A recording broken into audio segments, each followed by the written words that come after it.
നിറവിലേക്ക് സ്വാഗതം. പരസ്നേഹത്തിൽ നിങ്ങൾ കുറവ് വരുത്തുകയാണെങ്കിൽ നിങ്ങൾക്ക് ഭക്തിയും ആനന്ദാനുഭൂതിയും ഉണ്ടായാൽ തന്നെയും ദൈവൈക്യം നിങ്ങൾ പ്രാപിച്ചിട്ടില്ല. വിശുദ്ധ അമ്മ ത്രേസ്യയുടെ ഈ വാക്കുകളാണ് ഇന്ന് നിങ്ങൾക്ക് മുൻപിൽ വെക്കുന്നത്. ഫാദർ ജോൺ പോൾ OIC ആലപിക്കുന്ന ഒരു ഗാനത്തോടെ ഇന്നത്തെ നിറവ് നമുക്ക് ആരംഭിക്കാം.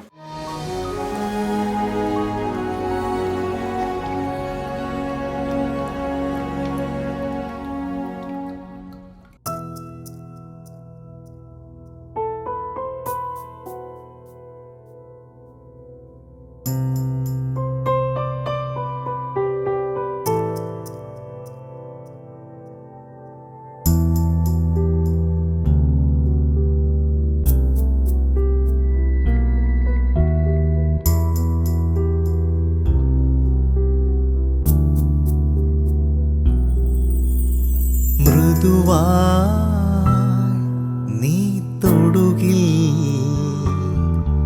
എന്നാത്മം സൗഖ്യം നേടും. ഹൃദയം ഇനിയെന്നും നിൻ വാസഗേഹമാകും.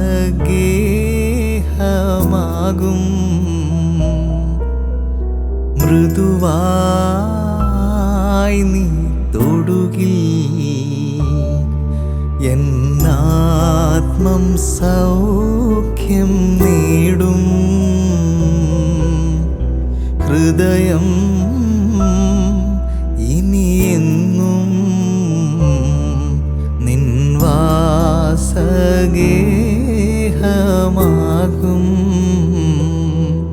കൺമുൻപിൽ നീ ഇല്ലെങ്കിലും വിശ്വാസത്താലെ കാണുന്നിതാ. മൃദുവായി നീ തൊടുകിൽ എന്നാത്മം സൗഖ്യം നേടും. ഹൃദയം ഇനിയെന്നും നിൻ വാസഗേഹമാകും.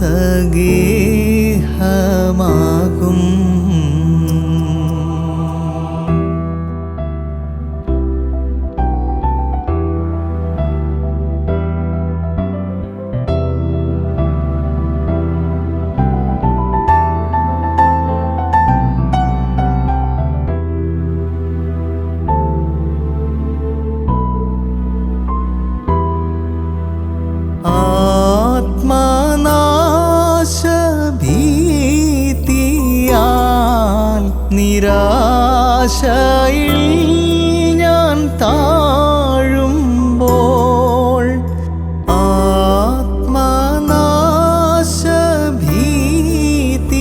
ആത്മനാശഭീതിയാൽ നിരാശയിൽ ഞാൻ താഴുമ്പോൾ, അഭയം നീയേകി മുറിവിൽ നീ തഴുകി. എൻ മോക്ഷം നീയല്ലോ. മൃദുവായി നീ തൊടുകിൽ എന്നാത്മം സൗഖ്യം നേടും. ഹൃദയം ഇനിയെന്നും നിൻ വാസഗേഹമാകും.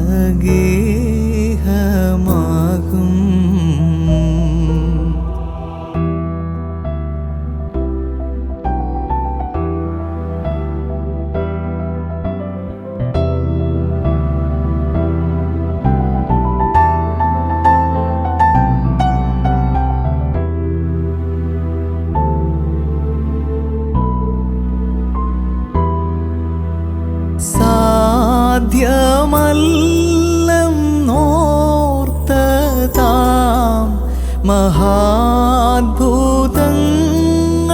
നീ ചെയ്തു. സാധ്യമല്ല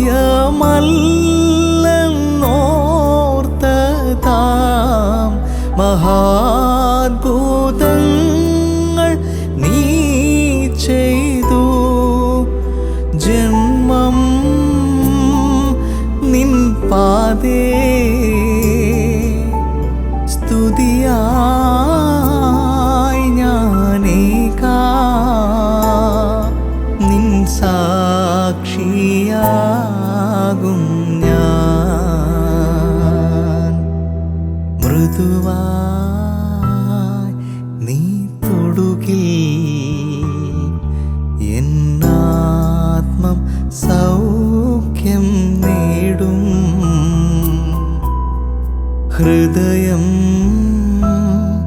ഇനിയെന്നും നിൻവാസ ഗേഹമാകും. കൺമുൻപിൽ നീ ഇല്ലെങ്കിലും വിശ്വാസത്താലെ കാണുന്നിതാ മൃദുവാ നീ തൊടുകിൽ എന്നാത്മം സൗഖ്യം നേടും. ഹൃദയം ഇനിയെന്നും നിൻവാസ ഗേഹമാകും.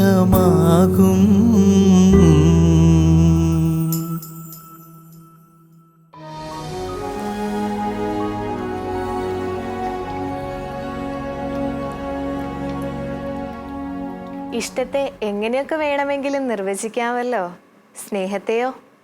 ബ്രദർ ബോണി ചെല്ലാനത്തിന്റെ വാക്കുകൾ ശ്രവിക്കാം. Thoughts four life.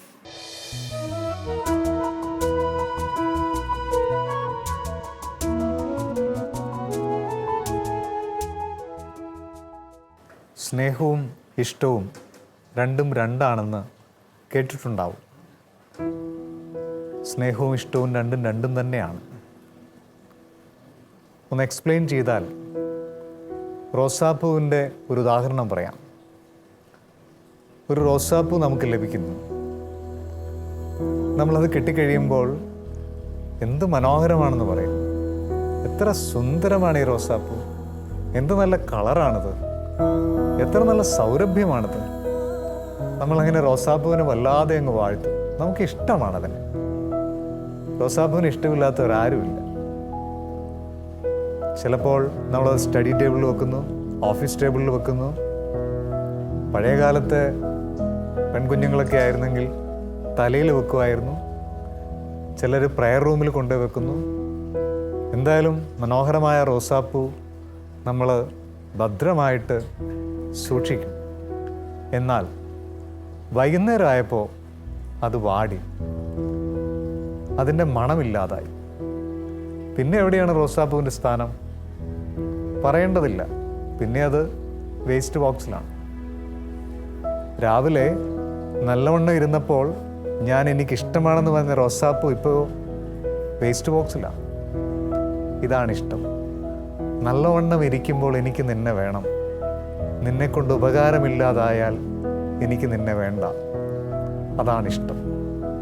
ഒരു മനുഷ്യനെ എപ്പോൾ എനിക്ക് ഉപകാരമുള്ളവനാണോ അന്നേരം എനിക്ക് അവനെ വേണം. അവനെ കൊണ്ട് എന്നും ഉപകാരമില്ലാതാകുന്നു അന്ന് എനിക്ക് അവനെ വേണ്ട. അതിനെ വിളിക്കുന്ന പേരാണ് ഇഷ്ടം. സ്നേഹം ഇതിൻ്റെ നേർ വിപരീതമാണ്.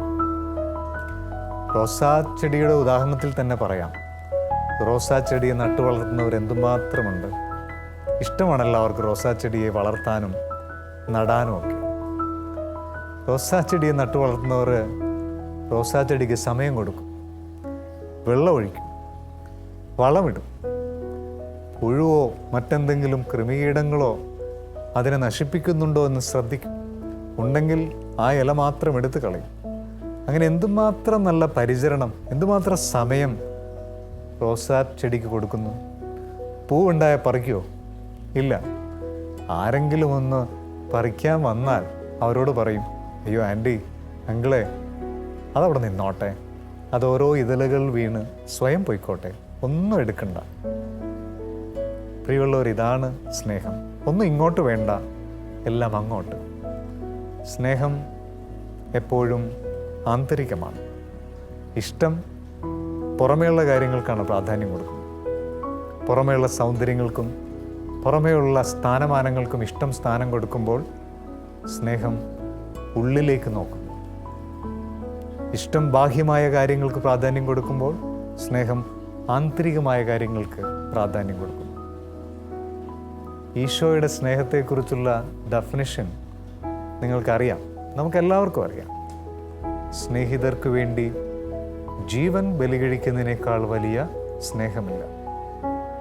നമ്മളെല്ലാവരും കേട്ടിട്ടുള്ളതാണ്. സ്നേഹിതർക്ക് വേണ്ടി ജീവൻ ബലികഴിക്കുന്നതിനേക്കാൾ വലിയ സ്നേഹമില്ല. അത് ഒന്ന് ചുരുക്കി പറഞ്ഞാൽ സ്നേഹം സമം മരണം. സ്നേഹം സമം മരണം. സ്നേഹിക്കുക എന്ന് പറഞ്ഞാൽ എൻ്റെ ഇഷ്ടങ്ങളെ വേണ്ട എന്ന് വെക്കുന്നതിന് വിളിക്കുന്ന പേരാണ്. എൻ്റെ ഇഷ്ടങ്ങളെ മരിക്കാൻ വിട്ടുകൊടുക്കുന്നതിന് വിളിക്കുന്ന പേരാണ് സ്നേഹം. നമ്മൾ ആരെങ്കിലുമൊക്കെ സ്നേഹിക്കുന്നു എന്ന് പറയുകയും അവർക്ക് വേണ്ടി നമ്മുടെ ഇഷ്ടങ്ങളൊന്നും വേണ്ടാന്ന് വെക്കാൻ തീരുമാനിക്കാതിരിക്കുകയും ചെയ്താൽ കള്ളം പറയുക. നമുക്ക് അവരോടുള്ള സ്നേഹമല്ല, ഇഷ്ടമാണ്. സ്നേഹത്തിന് വളരെയധികം ഉദാഹരണങ്ങൾ നമുക്ക് മുന്നിലുണ്ട്. ഒരു കുഞ്ഞ് ഉദാഹരണം, ഒരു മാഷിൻ്റെ ജീവിതാനുഭവം പങ്കുവയ്ക്കും. കുഞ്ഞുമാഷെന്നാണ് എല്ലാവരും വിളിക്കുന്നത്. 80 വയസ്സുണ്ട്, താടി മുടിയൊക്കെ നരച്ചു, ഗദറിൻ്റെ മുണ്ടും ഷർട്ടും എടുത്ത് തോളത്ത് സഞ്ചിയൊക്കെ ഇട്ട് നടക്കുന്ന ഈ കുഞ്ഞുമാഷിനെ കണ്ടാലൊന്ന് നോക്കും. പലപ്പോഴും നമുക്ക് തോന്നിപ്പോവും, എന്ത് ഗ്ലാമറുള്ള അപ്പൂപ്പനാണ്. താടി മുടിയൊക്കെ നരച്ചുവെങ്കിലും മുഖത്തൊരു പ്രത്യേക തേജസ്സാണ്. നമ്മളിങ്ങനെ നോക്കി നിന്നു പോകും. ഈ കുഞ്ഞുമാഷിന് കുഞ്ഞുങ്ങളെ ഒത്തിരി ഇഷ്ടമാണ്. പക്ഷേ ആൾക്ക് മക്കളില്ല. കുഞ്ഞുങ്ങളെ ഇഷ്ടമായതുകൊണ്ട് കുഞ്ഞുങ്ങളോടും കുഞ്ഞുങ്ങളെ പഠിപ്പിക്കുന്ന അധ്യാപകരോടും കുഞ്ഞുങ്ങൾക്ക് നല്ല കാര്യങ്ങൾ പറഞ്ഞു കൊടുക്കുന്നവരോടും മാഷിന് വല്ലാത്ത ഇഷ്ടമാണ്, വല്ലാത്തൊരു വാത്സല്യമാണ് അവരോട്. ഒരിക്കൽ കുഞ്ഞുമാഷ് ഇപ്പോഴത്തെ കുട്ടികളുടെ ജീവിതാനുഭവങ്ങൾ അന്വേഷിച്ചു. ഇപ്പോഴത്തെ കുഞ്ഞുങ്ങളുടെ കാര്യം വല്ലാതെ കഷ്ടമാണ്. എന്താണ്, എന്തുമാത്രം ഡിവോഴ്സാണ്. ഈ വിവാഹമോചനത്തിലേക്ക് പോകുന്ന അച്ഛനും അമ്മയും അറിയാതെ പോകുന്നത് കുഞ്ഞുങ്ങളുടെ വേദനയും കുഞ്ഞുങ്ങളുടെ നിസ്സഹായാവസ്ഥയാണ്. അങ്ങനെ കുഞ്ഞുങ്ങളുടെ സങ്കടങ്ങളെക്കുറിച്ച് പറയുമ്പോൾ മാഷിൻ്റെ ജീവിതത്തെ പങ്കുവച്ചു. മാഷിൻ്റെ ജീവിതം സുന്ദരമായൊരു സ്നേഹത്തിൻ്റെ ബലിയാണ്. മാഷ് പറയുകയാണ്, എൻ്റെ അപ്പനും അമ്മയും സാറും ടീച്ചറുമായിരുന്നു. രണ്ടുപേരുടെയും വിവാഹം വൈകിയാണ് നടന്നത്, ലേറ്റ് മാരേജ്. അപ്പന് 46 വയസ്സുള്ള സമയത്താണ് കല്യാണം കഴിച്ചത്, അമ്മയ്ക്കോ 38. വളരെ വൈകിയുള്ള കല്യാണം. അപ്പൻ സ്കൂളിൽ അധ്യാപകനാണ്. കല്യാണം വേണ്ട എന്ന് പറഞ്ഞു നിന്നിരുന്ന മാഷിനോട് എടവകപ്പള്ളിയിലെ വികാരിയച്ഛനാണ് പറഞ്ഞത്, എൻ്റെ സാറേ, വിവാഹം കഴിച്ചില്ലെങ്കിൽ പ്രായമാകുമ്പോൾ ആരും കൂടെ ഉണ്ടാവില്ല.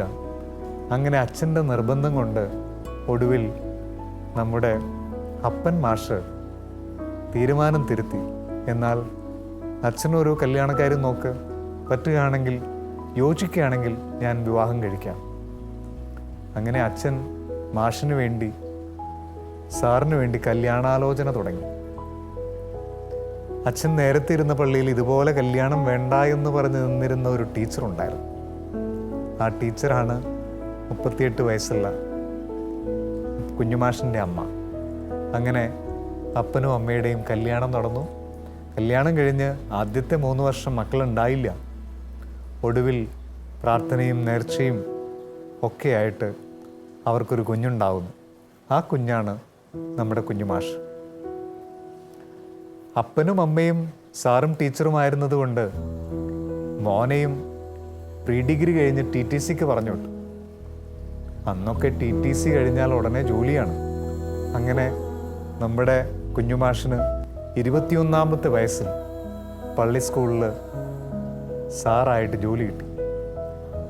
അന്ന് സ്കൂളിൽ ചെന്നപ്പോൾ കുട്ടികളെല്ലാം ഈ മാഷിനെ നോക്കി വിളിച്ച പേരാണ് ഇപ്പോഴും മാഷിനുള്ളത്, കുഞ്ഞുമാഷ്. അന്ന് കൂടെയുള്ള അധ്യാപകരും വിളിച്ചു നമ്മുടെ കുഞ്ഞുമാഷ്. കാരണം 21ാമത്തെ വയസ്സിൽ വളരെ ചെറുപ്പത്തിലെ മാഷായ നമ്മുടെ കുഞ്ഞുമാഷ്. കുഞ്ഞുമാഷ് മിടുക്കനായിരുന്നു, നന്നായി പഠിപ്പിക്കുമായിരുന്നു. അങ്ങനെ കുഞ്ഞുമാഷ് മുന്നോട്ട് പോകുമ്പോൾ കുഞ്ഞുമാഷിൻ്റെ അപ്പനും അമ്മയ്ക്കും പ്രായം ഒത്തിരിയായി, റിട്ടയർഡായിട്ട് തന്നെ വർഷങ്ങളായി. കുഞ്ഞുമാഷിൻ്റെ അപ്പൻ പറഞ്ഞു, എടോ, ഞങ്ങളോ പ്രായമായി കല്യാണം കഴിച്ചു, താൻ കുറച്ച് നേരത്തെ കല്യാണം കഴിക്കും. കുഞ്ഞുമാഷിന് 25 വയസ്സായപ്പോഴാണിത്.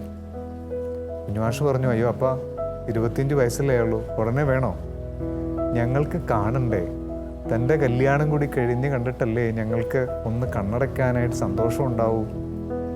അങ്ങനെ അപ്പൻ്റെ അമ്മയുടെ ആഗ്രഹപ്രകാരം നമ്മുടെ കുഞ്ഞുമാഷ് വിവാഹത്തിന് തീരുമാനിച്ചു.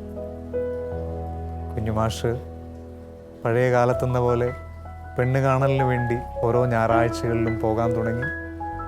ഒടുവിൽ 3ാമത് കണ്ട പെണ്ണിനെ മാഷിന് ബോധിച്ചു. പെണ്ണ് കണ്ടു വന്ന മാഷിനോട് അപ്പൻ ചോദിച്ചു, എന്തായി? കുഴപ്പമില്ല. അപ്പോൾ അപ്പനും അമ്മയ്ക്കും മനസ്സിലായി കുഞ്ഞുമാഷിന് പെണ്ണിനെ ബോധിച്ചിട്ടുണ്ട്. ബന്ധുക്കളും എല്ലാവരും കൂടി കല്യാണം ഉറപ്പിച്ചു. കുഞ്ഞുമാഷ് ഒറ്റ മോനാണല്ലോ, ഒറ്റ മോൻ്റെ കല്യാണം അതിഗംഭീരമായിട്ട് തന്നെ നടത്തി. അങ്ങനെ കല്യാണം കഴിഞ്ഞു. ഇനി മാഷ് പറയുമ്പോൾ മാഷിൻ്റെ സ്വരമിടറുന്നത് നമുക്ക് മനസ്സിലാകുമായിരുന്നു. മാഷ് പറഞ്ഞു, എൻ്റെ കല്യാണം കഴിഞ്ഞ് 3 ആഴ്ചകൾ കഴിഞ്ഞപ്പോൾ ഞാനൊരു സത്യം തിരിച്ചറിഞ്ഞു. ഞാൻ കല്യാണം കഴിച്ചിരിക്കുന്നത് ഒരു മാനസിക രോഗിയായ പെൺകുട്ടിയാണ്. കുഞ്ഞുമാഷിൻ്റെ സ്വരമിടറി. കുഞ്ഞുമാഷ് ചോദിക്കുകയാണ്, എന്ത് ചെയ്യും? പ്രായമായ എൻ്റെ അപ്പനോടും അമ്മയോടും പറയാൻ പറ്റും, അവർ സങ്കടപ്പെടില്ലേ? അധികം വൈകിയില്ല. ഒരു 1.5 മാസം കഴിഞ്ഞപ്പോൾ കുഞ്ഞുമാഷിൻ്റെ അമ്മ തിരിച്ചറിഞ്ഞു, ആ പെങ്കൊച്ചിനെന്തോ കുഴപ്പമുണ്ട്. അപ്പനും അമ്മയും കൂടി കുഞ്ഞുമാഷിൻ്റെ അടുത്ത് വന്നിട്ട് പറഞ്ഞു, നീ വിഷമിക്കണ്ട, നീ ഒരു തെറ്റും ചെയ്തിട്ടില്ല, നമുക്കിത് വേണ്ടടാ. എൻ്റെ കുട്ടി 25ാമത്തെ വയസ്സിൽ കല്യാണം കഴിച്ചത് ഒരു മാനസിക രോഗിയുള്ള പെങ്കൊച്ചിന് വേണ്ടി ജീവിതം കളയാനല്ല. അത് നമുക്കിത് വേണ്ട, നമുക്കങ്ങ് കളഞ്ഞേക്കാം. കുഞ്ഞുമാഷ് പറയുകയാണ്, ആരും വിവാഹം കഴിക്കുന്നത് ഉപേക്ഷിക്കാനല്ലല്ലോ. മനസ്സ് വല്ലാതെ പിടഞ്ഞു. ഭക്ഷണം കഴിക്കാൻ തോന്നുന്നില്ല, ഒന്നും ചെയ്യാൻ താല്പര്യമില്ല. മാഷ് വല്ലാത്തൊരു നിസ്സഹായ അവസ്ഥയിലായി. പതിവ് പോലെ സ്കൂളിൽ പോകും. ഉച്ചയ്ക്ക് ലഞ്ച് ബ്രേക്കിൻ്റെ സമയത്ത് ഭക്ഷണം കഴിക്കാനായിട്ടൊരു മടുപ്പാണ്. കാരണം 25 വയസ്സുള്ള ചെറുപ്പക്കാരൻ പ്രതീക്ഷയോടെ വിവാഹത്തിലേക്ക് പ്രവേശിച്ചിട്ട് വല്ലാതെ ഇങ്ങനെ ഞടുങ്ങി നിൽക്കുകയാണ്. ഒരു ദിവസം ഉച്ചയ്ക്കത്തെ ലഞ്ച് ബ്രേക്കിൻ്റെ സമയത്ത് മാഷിന് പള്ളിയിൽ കയറി ഒന്നിരിക്കണമെന്ന് തോന്നി. പള്ളിയിൽ കയറി ഇരിക്കുമ്പോൾ പ്രാർത്ഥിക്കാനൊന്നും തോന്നുന്നില്ല. വെറുതെ ഇങ്ങനെ പള്ളിയുടെ അകത്ത് കയറിയിട്ട് അൾത്താരയുടെ മുമ്പിൽ പോയിരുന്നു. ഒരു 10-15 മിനിറ്റ് കഴിഞ്ഞപ്പോൾ ഉള്ളിലൊരു സ്വരം, നീ ഇപ്പോൾ ഇരിക്കുന്നത് എവിടെയാണ്? മാഷ് മനസ്സിൽ തന്നെ ഉത്തരം പറഞ്ഞു, ഞാൻ പള്ളിയിൽ. ഈ ഇരിക്കുന്ന സ്ഥലത്തിന് എന്തെങ്കിലും പ്രത്യേകതയുണ്ടോ? മാഷ് ഇങ്ങനെ ഉള്ളിൽ ചിന്തിക്കുകയാണ്, ഇവിടെ എന്താ പ്രത്യേകത? പെട്ടെന്നാണ് ഓർമ്മ വന്നത്, മാഷിൻ്റെ കല്യാണം നടന്ന പള്ളിയാണ്. കല്യാണത്തിൻ്റെ അന്ന് അൾത്താരയുടെ മുമ്പിൽ നിന്ന് മണവാളിനും മണവാട്ടിയും നിന്ന സ്ഥലത്താണ് ഇപ്പോൾ ഇരിക്കുന്നത്. മാഷ് അത് ഓർത്തെടുത്തു. വീണ്ടും പഴയ ചോദ്യത്തിൻ്റെ സ്വരം മുന്നിലേക്ക് വന്നു. കല്യാണത്തിൻ്റെ അന്ന് നിന്റെ ഭാര്യയുടെ കൈ പിടിച്ച് നീ പറഞ്ഞ ഒരു വാക്ക് നിനക്ക് ഓർമ്മയുണ്ടോ? മാഷ് ഓർത്തെടുത്തു. എന്താണ്? ഈ നിമിഷം മുതൽ മരണം നമ്മെ വേർപെടുത്തും വരെ സുഖത്തിലും ദുഃഖത്തിലും ആരോഗ്യത്തിലും അനാരോഗ്യത്തിലും സമ്പത്തിലും ദാരിദ്ര്യത്തിലും ഒരുമിച്ച് സ്നേഹിച്ച് ആദരിച്ച് ബഹുമാനിച്ച് ജീവിക്കാമെന്ന് വാഗ്ദാനം ചെയ്യുന്നു. പ്രിയമുള്ളവരെ, മാഷ് ആ നിമിഷം അവിടെ നിന്ന് എഴുന്നേറ്റു. വീട്ടിലേക്ക് പോയി. അപ്പനും അമ്മയും ചോദിച്ചു, ഇന്നെന്താ നീ നേരത്തെ വന്നത്? മാഷ് പറഞ്ഞു, അപ്പാ ഞാൻ അവളെ ഉപേക്ഷിക്കുന്നില്ലപ്പാ. എന്തു പറ്റി നിനക്ക്? ഇപ്പം നിനക്ക് ഭ്രാന്തായോ? കുഞ്ഞുമാഷ് പറഞ്ഞു, മരിക്കുന്നവരെ കൂടെ ഉണ്ടാകാമെന്ന് പറഞ്ഞതല്ലേ? ആര് പറഞ്ഞു? പള്ളിയിൽ അൾത്താരയുടെ മുമ്പിൽ വെച്ച്. അതിപ്പോൾ എല്ലാവരും ചെയ്യുന്നതല്ലേ കുഞ്ഞ്? അപ്പനും അമ്മയും പിന്തിരിപ്പിക്കാൻ തന്നെ ശ്രമിച്ചു. പ്രിയമുള്ളവരെ, നിറഞ്ഞ കണ്ണുകളോടെ മാഷ് പറയാണ്, അന്ന് തൊട്ടിന്നു വരെ നീണ്ട 55 വർഷങ്ങളായി കൈ നിറയെ ഗുളികയും ഒരു ഗ്ലാസ് വെള്ളവുമായിട്ട് ഞാൻ എൻ്റെ മാനസിക നില തെറ്റിയ ഭാര്യയുടെ മുമ്പിൽ പോയി നിൽക്കും. ഞാൻ അവൾക്ക് വേണ്ടി ജീവിച്ചു, അവൾക്ക് വേണ്ടി എൻ്റെ ജീവിതം കൊടുത്തു. കണ്ണുനീരിങ്ങനെ തുടച്ചുകൊണ്ട് മാഷ് പറയുക, ഇത് സങ്കടത്തിൻ്റെ കണ്ണുനീരല്ലടോ, സന്തോഷത്തിൻ്റെ. ദൈവം എന്നെ ഏൽപ്പിച്ചത് പൂർത്തിയാക്കിയതിൻ്റെ സന്തോഷം. ഇതുകൊണ്ടാണ് സ്നേഹം സമം മരണമെന്ന് പറഞ്ഞത്. ഒരാൾ സ്നേഹിക്കുന്നു എന്നതിൻ്റെ അർത്ഥം അയാളുടെ ഇഷ്ടങ്ങൾ വേണ്ടെന്ന് വെക്കുന്നു എന്നത് തന്നെയാണ്. അവസാനം മാഷ് ഒരു സെൻറ്റൻസ് പറഞ്ഞു, ഞങ്ങൾ രണ്ടുപേരും പ്രായമായി, മക്കളില്ല, വീട് മുഴുവൻ ഇങ്ങനെ നിശബ്ദമാണ്. സുബോധം വരുമ്പോൾ ഇടയ്ക്കൊക്കെ അവൾക്ക് ഞാൻ അവളുടെ കട്ടിലിൽ പോയി തമാശകൾ പറഞ്ഞ് അവളെ ചിരിപ്പിക്കാൻ നോക്കും. അന്നേരം എന്നെ ഇങ്ങനെ ചേർത്ത് പിടിച്ചിട്ട് അവളൊരു സെൻറ്റൻസ് പറയും, എന്തിനെനിക്ക് വേണ്ടി ഇങ്ങനെ കത്തി എരിഞ്ഞ് തീർന്നു, എന്തിനെനിക്ക് വേണ്ടി ഇങ്ങനെ കത്തി എരിഞ്ഞ് തീർന്നു. അതാണ് സ്നേഹം. ഒരാൾക്ക് പ്രകാശം പകർന്ന് എരിഞ്ഞെരിഞ്ഞ് തീരുന്ന സ്നേഹം. അതാണ് കുരിശിലെ സ്നേഹം. അതാവാനാണ് നമ്മുടെ വിളിയും. ആമേൻ.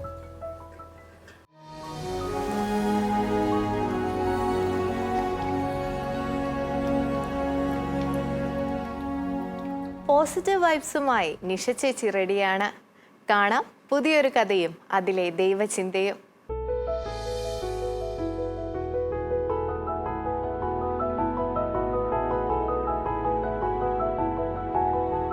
പോസിറ്റീവ് വൈബ്സിലേക്ക് സ്വാഗതം. ഒരിക്കലൊരു കാട്ടിലൂടെ ഒരപ്പനും മകനും സഞ്ചരിക്കുകയായിരുന്നു. അവരുടെ മുൻപിൽ ഒരു വലിയ മരക്കൊമ്പ് വീണ് കിടന്നിരുന്നു. മകൻ അപ്പനോട് ചോദിച്ചു, എങ്ങനെയാണ് നമ്മളിതിനെ മറികടന്നു പോവുക? അപ്പൻ മകനോട് ആവശ്യപ്പെട്ടു, നീ ഇറങ്ങി നിന്റെ എല്ലാ ശക്തിയും ഉപയോഗിച്ച് അതിനെ മാറ്റാൻ ശ്രമിക്കുക. മകൻ താഴെ ഇറങ്ങി മരക്കൊമ്പ് തൻ്റെ സർവ്വശക്തിയും ഉപയോഗിച്ച് ഉന്തി മാറ്റാൻ ശ്രമിച്ചു. പലതവണ ശ്രമിച്ചിട്ടും അവന് ഒരല്പം പോലും മരക്കൊമ്പിനെ അനക്കാൻ കഴിഞ്ഞില്ല. അവൻ തിരിഞ്ഞ് അപ്പനോട് ചോദിച്ചു, ഞാൻ എത്ര ശ്രമിച്ചിട്ടും ഇത് അനങ്ങുന്നില്ലല്ലോ. അപ്പൻ വീണ്ടും അവനോട് പറഞ്ഞു, നീ നിന്റെ മുഴുവൻ ശക്തിയും ഉപയോഗിച്ചിട്ടില്ല, സർവശക്തിയും ഉപയോഗിച്ച് ഇനിയും പരിശ്രമിക്കൂ. അവൻ വീണ്ടും പലതവണ തൻ്റെ സർവശക്തിയും ഉപയോഗിച്ച് മരക്കൊമ്പിനെ മാറ്റുവാൻ ശ്രമിച്ചു. മരക്കൊമ്പ് 1 ഇഞ്ച് പോലും അനങ്ങിയില്ല. പരാജിതനായി നിരാശനായി തിരിഞ്ഞു നിന്ന മകനോട് അപ്പൻ പറഞ്ഞു, നീ ഇപ്പോഴും നിന്റെ മുഴുവൻ ശക്തിയും ഉപയോഗിച്ചിട്ടില്ല. നീ നിന്റെ ശക്തി മാത്രമാണ് ഉപയോഗിച്ചത്. പക്ഷെ നിന്റെ അടുത്ത് ഞാൻ നിൽപ്പുണ്ടായിരുന്നു. നീ ഒരിക്കൽ പോലും ഇത് മാറ്റുവാൻ എന്നോട് സഹായം ആവശ്യപ്പെട്ടില്ല. നിന്റെ കൂടെയുള്ള ഞാനും നിന്റെ ഒരു ശക്തിയാണ്. നമ്മുടെ ജീവിതത്തിൽ പലപ്പോഴും സംഭവിക്കാറുള്ള ഒരു കാര്യമാണിത്. പ്രത്യേകിച്ച് നമ്മുടെ സംസ്കാരത്തിൽ സീക്രസി കൂടുതലായതുകൊണ്ട് നമ്മുടെ പ്രശ്നങ്ങളെ, പ്രതിസന്ധികളെ ആരും അറിയാതെ ഒളിച്ചു വെക്കാനോ അല്ലെങ്കിൽ സ്വയം പരിഹരിക്കാനോ ആണ് മിക്കപ്പോഴും നമ്മൾ ശ്രമിക്കാറ്. പക്ഷേ പ്രതിസന്ധികളും പ്രശ്നങ്ങളും മറ്റുള്ളവരോട് പങ്കുവെക്കുന്നതിലൂടെയും അവരുടെ സഹായം തേടുന്നതിലൂടെയുമാണ് പലപ്പോഴും നമുക്ക് വിജയകരമായി അതിജീവിക്കുവാനായി സാധിക്കുന്നത്. ഒളിച്ചു വെക്കുന്ന പ്രശ്നങ്ങളാണ് പലപ്പോഴും പല വ്യക്തികളെയും വലിയ അപകടങ്ങളിലേക്കും ആത്മഹത്യകളിലേക്കുമൊക്കെ കൊണ്ട് എത്തിക്കാറ്. മറ്റുള്ളവരോട് സഹായം അഭ്യർത്ഥിക്കുന്നത് പലപ്പോഴും ബലഹീനതയുടെ അടയാളമായാണ് പലരും കാണുന്നത്. ചിലർക്ക് മറ്റുള്ളവരെ വിശ്വസിക്കാനുള്ള പ്രയാസവും ഉണ്ടാകാം. എന്നാൽ മറ്റുള്ളവരോട് സഹായം ആവശ്യപ്പെടുന്നതും മറ്റു വ്യക്തികളെ ആശ്രയിക്കുന്നതും ബലഹീനതയുടെ അടയാളമല്ല എന്നും അത് തീർച്ചയായും നമ്മുടെ കരുത്താണ് എന്ന് നമ്മൾ തിരിച്ചറിയണം. മറ്റൊരു വ്യക്തിയോട് തൻ്റെ പ്രശ്നം തുറന്നു പറയുന്നതിന് തീർച്ചയായും ധൈര്യം ആവശ്യമാണ്. സാമൂഹിക ജീവികളായതുകൊണ്ട് തന്നെ നമുക്കൊരിക്കലും മറ്റുള്ളവരുടെ സഹായമോ പിന്തുണയോ ഇല്ലാതെ നിലനിൽക്കുക എന്നുള്ളതും അസാധ്യമാണ്. ശക്തി എന്ന് പറയുന്നത് സ്വന്തം ശക്തി മാത്രമല്ല, മറിച്ച് കൂടെയുള്ളവരുടെ ശക്തി കൂടിയാണ്. അതിനെ ഒരുമിച്ച് ഉപയോഗിക്കാൻ പറ്റുന്നിടത്താണ് വിജയം കരസ്ഥമാക്കാൻ കഴിയുക.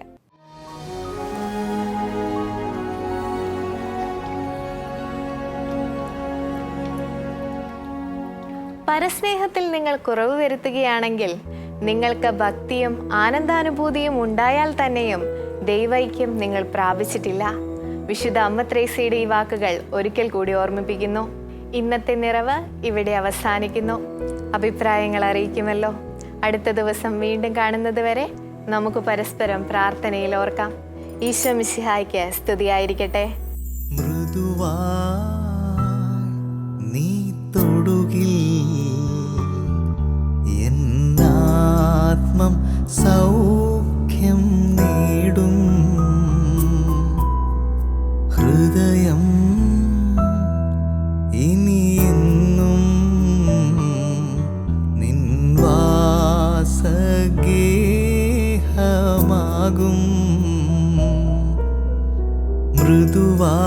മൃദുവായി നീ തൊടുകിൽ